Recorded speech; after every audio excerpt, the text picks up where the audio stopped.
Hey, welcome to the Steel Lodge. Today we're checking out the newly released game Stray on the Steam Deck. It just dropped today for the PC, PS4, and PS5. Now unfortunately, this game is an Unreal Engine 4 game, which is fine, but Unreal Engine 4 is notorious for having stuttering problems on the PC because of real-time shader compilation. There have been tweets about this being fixed, but on the Steam Deck, luckily shaders can be pre-cached and downloaded to it because Valve's good about that. And I think that Valve's doing that here for this game, but if you lock the frame rate down to about 30 or 40, you'll have a good experience here, but otherwise it can be a little bit rough. Let's jump right into it. Alright, here are the graphics settings we're using. It's just the default settings that Stray sets for the Steam Deck. You can see our graphics memory usage is well below what it needs to be for us to be capped and having problems there. So 80% graphics scale resolution. I'm not using FSR or anything. Unreal Engine has a built-in upscaler, so I'm assuming that this is using that. And I'm assuming if I use the AMD one here, I can't turn this one off, so it would be like double upscaled image. And I don't think that would give us the best visual quality. Other than that, we mostly have the medium and high settings set here. I can't see anywhere to change the resolution for the game for the actual like full screen or borderless. So I'm going to go ahead and assume that the game does borderless full screen and just sets it to whatever resolution your screen is. I'm hoping that for my external monitor here, it's not trying to do 1440p, but actually 800p for the Steam Deck or 720p for the Steam Deck.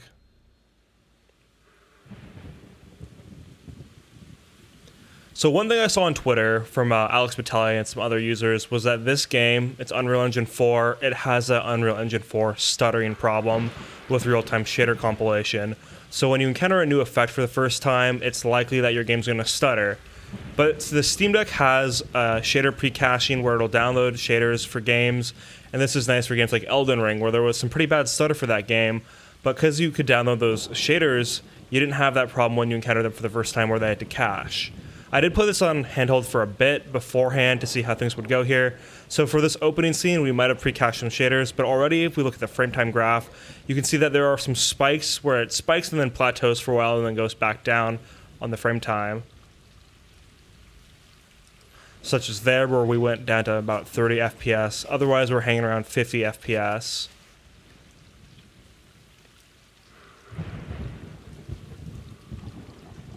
And the 80% resolution looks pretty good handheld. It does look a little bit fuzzy, but honestly, I can't complain too much for a game like this. I think it looks pretty good overall. It has a nice art style.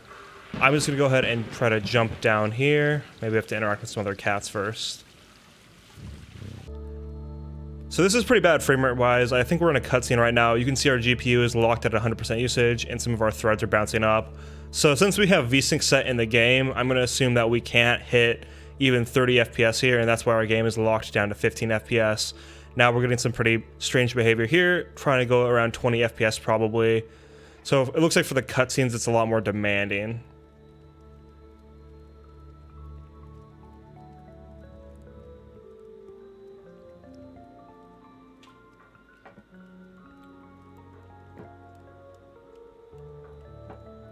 Now that we're out of the close-up scene, our frame rate's a bit higher, but it's still pretty demanding here for the game. Honestly, I'm going to go ahead and drop the resolution scaling down to 70% and see how that helps our frame rate out.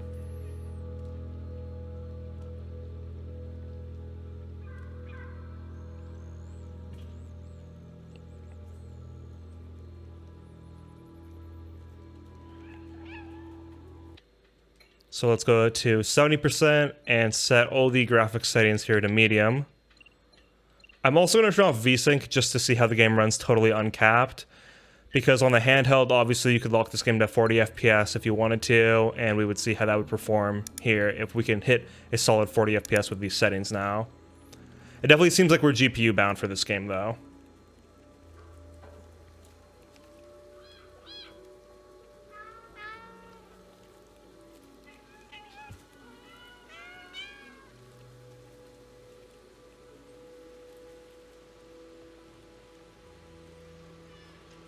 And the environment here is pretty different than what you see in the city, I believe. So we're definitely going to get into the city where there's actually robots and more neon lights and everything, and see how the performance there is different from here. But this game is beautiful. The artistry is very nice, and the art style is great too. Don't exactly want to send it off there. Here. I'm really upset about the frame rate specs for this game that it has on PC too, because this is the kind of game I would love to play on my 3090 on the couch, where it's a couple hours long, but a really nice graphical experience that's a bit relaxing. I'm probably going to have to pick up the PS5 version to get the best experience without frame time issues, which is definitely unfortunate. I haven't talked about the battery life here, but we're running on almost a full charge from when I started playing this game, and you can see that our battery life estimation here is not the best, with under an hour 30 minutes with 80% battery life, so pretty brutal battery life wise. We are using the GPU really heavily here, and the CPU threads are being used pretty well too, so it makes sense. But if you were to lock this down, you would get better performance for the battery. Say to like 30 FPS, I think that might be where you want to go for the Steam Deck.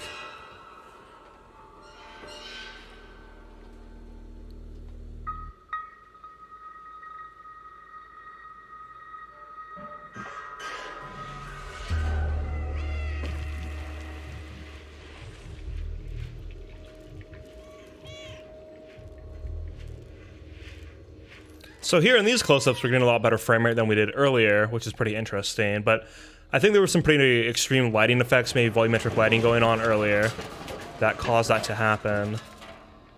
It looks like we have fallen into the city, so we'll see what our performance is like here now. So here in this smaller environment, we are getting a more steady 60 FPS, but that makes sense. There's less geometry to render. So let's try to sneak into the bigger city and see what it's like there. I'm assuming that there's going to be a lot of shader caching happening, so we're going to hit a lot of stutters right away. Already in this larger area, we're back down to the 50 range and kind of the mid 40s, so we'll see how it goes.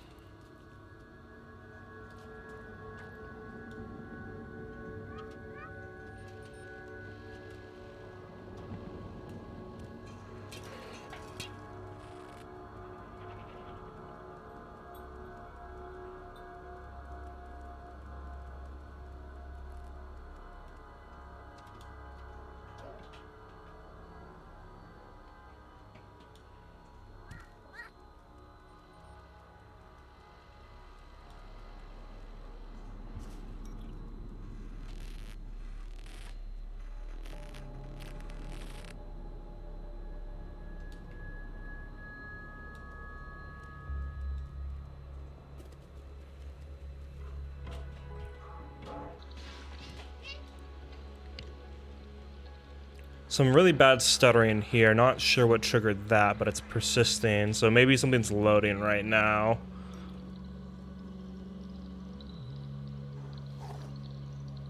Some pretty fun puzzles so far in the game, though. Pretty simple, but they're nice, and you feel like a cat when you do them, definitely, just knocking things over. I like cats, but unfortunately I have a cat allergy, so I can't be around them for too long without suffering.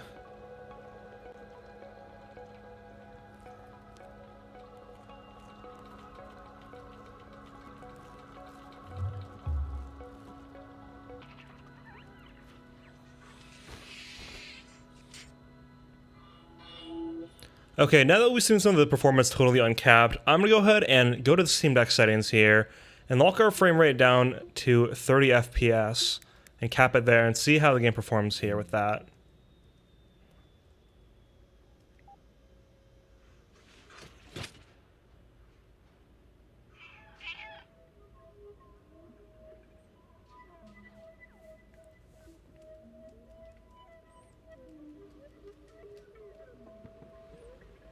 Already we're getting in quite a bit of battery life, and our graph's pretty stable right now, so this might be the look for playing this game on the go.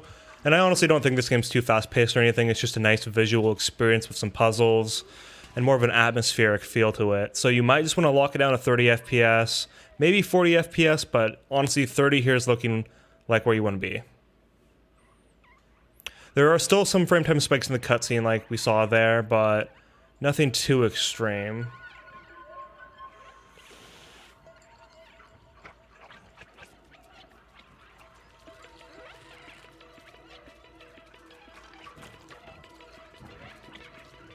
Do our best not to die here to these things.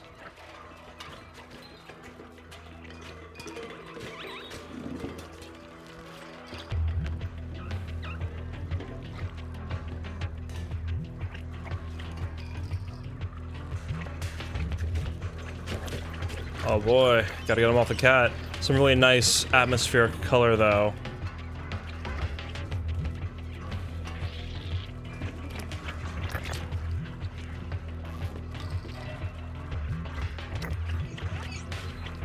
Okay. So yeah, as far as shader compilation, I haven't really noticed anything too extreme. It honestly might be mostly from loading areas on the Steam Deck, since we have those shaders pre-cached and can just download them. Like there, we have a couple spikes on the frame time graph, but we are loading into a new area, so we'll see if it flattens out here.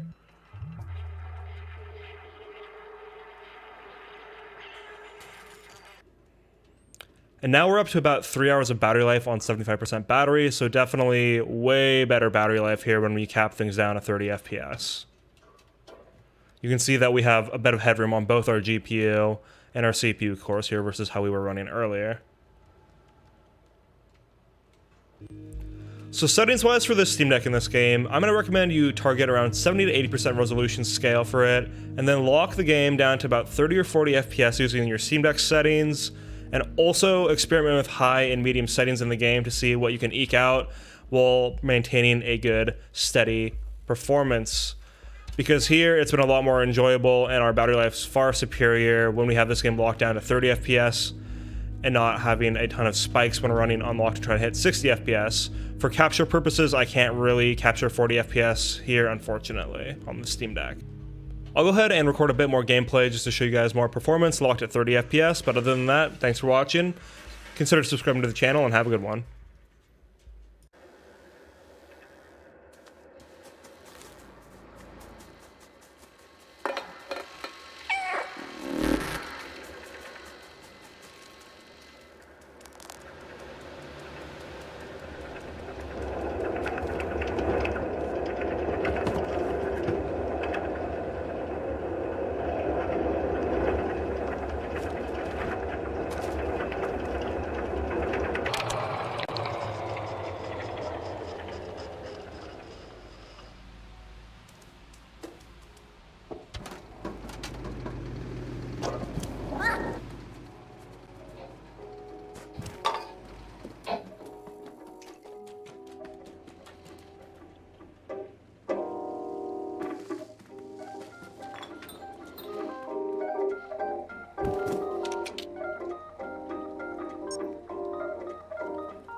4 PS5.